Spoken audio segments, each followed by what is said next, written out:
Okay, so let's talk about the difference between socialism and democratic socialism. Somebody sent me this chart, so let's get into it. Let's talk about the difference between socialism and democratic socialism.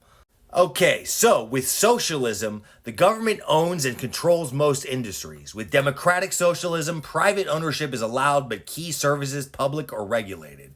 With socialism, the goal is to replace capitalism. With democratic socialism, the goal is to reform capitalism to reduce inequality.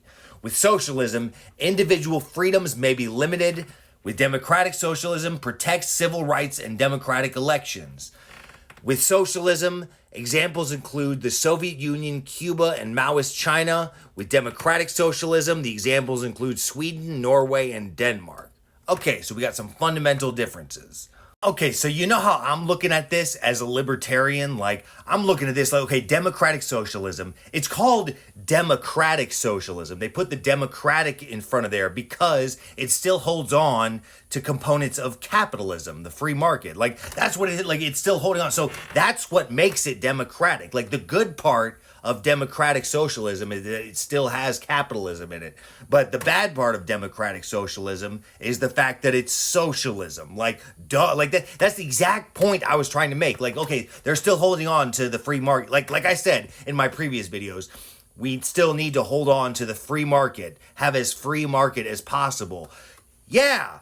And they're even admitting it, like with the democratic socialism. They're still holding on to this idea of capitalism. You know what I don't understand about democratic socialists is that it requires such faith that the government is going to do good. It requires faith and trust in your government that I just don't understand. Like, let me ask you this, democratic socialist. Do you honestly think that the American government is not corrupt? Like, you think they're not going to fuck you over the first chance they get? Like, what planet are you living on where you think the American government is just going to do good? That's what this requires. Like, for all these government services and all that, it requires, like, the government not to be corrupt, not to turn on you. Like, we've already seen that the government does turn on you. Like, you know, okay, I brought up the example of FDR and his internment camps. Yeah.